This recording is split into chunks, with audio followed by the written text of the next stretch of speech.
xenofóbica y altamente preocupante. Así es el proyecto de ley que busca hacer de Florida el estado más antiinmigrante de Estados Unidos. La iniciativa de ley prohíbe el uso de licencias válidas de otros estados en manos de indocumentados, obliga a los hospitales a recopilar información sobre el estado migratorio de los pacientes y criminaliza el transporte de indocumentados, poniendo en serio riesgo a cientos de miles de familias mixtas.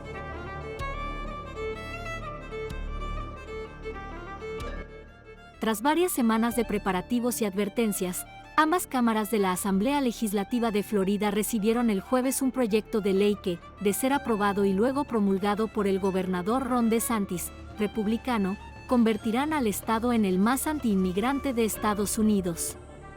La iniciativa, que responde fielmente a la política migratoria de DeSantis fundamentada en la tolerancia cero del expresidente Donald Trump, incluye, entre otras medidas, prohibir que los indocumentados utilicen identificaciones válidas que hayan sido otorgadas por jurisdicciones de Florida u otros estados o el traslado de extranjeros sin papeles.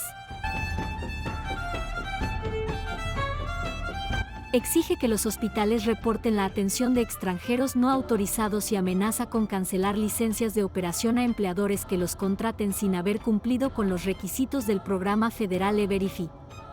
El plan permite que el Estado se inmiscuya en el tema migratorio de manera tal que va a asustar a la comunidad inmigrante, muchos de ellos en procesos válidos de inmigración, dice Ángel Leal, un abogado de inmigración que ejerce en Miami.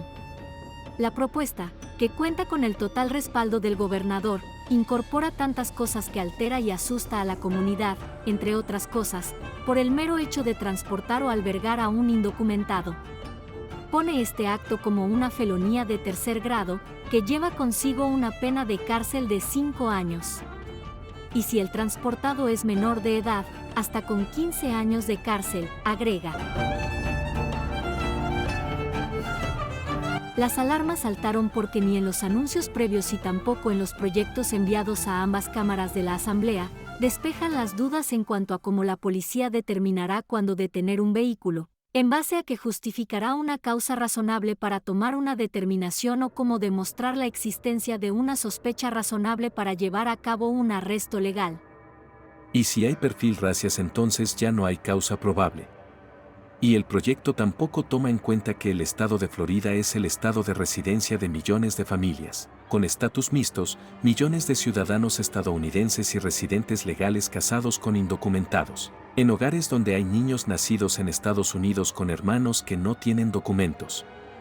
Por lo tanto, ahí es donde está el peligro en la implementación de esta ley. Hay mucho miedo en la comunidad. La crisis migratoria que se vive en la frontera sur con México no comenzó hace 2 años cuando Trump abandonó la Casa Blanca tras perder las elecciones del 2020. La crisis fue advertida por primera vez en 2013 por un grupo de expertos de la Universidad de California, entre quienes se hallaba la investigadora Elizabeth Canary. Un primer informe fue entregado a las Naciones Unidas donde señalaba que el problema de la migración iba en aumento debido a décadas de abusos en los países de Centroamérica, guerras, crimen organizado, pandillas, narcotráfico, pobreza, violencia doméstica y cambio climático, entre otras causas que estaban haciendo que la gente huyera de sus naciones y se dirigiera rumbo a Estados Unidos, en busca de asilo y oportunidades. La ONU avisó ese año al entonces gobierno de Barack Obama, pero no fue sino hasta un año después que la Casa Blanca de ese entonces, en 2014, reconociera la existencia de una crisis tras la detención en lo que iba del año fiscal de unos 42,000 menores no acompañados e igual número de familias. El gobierno federal no estaba preparado para esa crisis. No contaba ni con instalaciones ni con recursos para atenderla.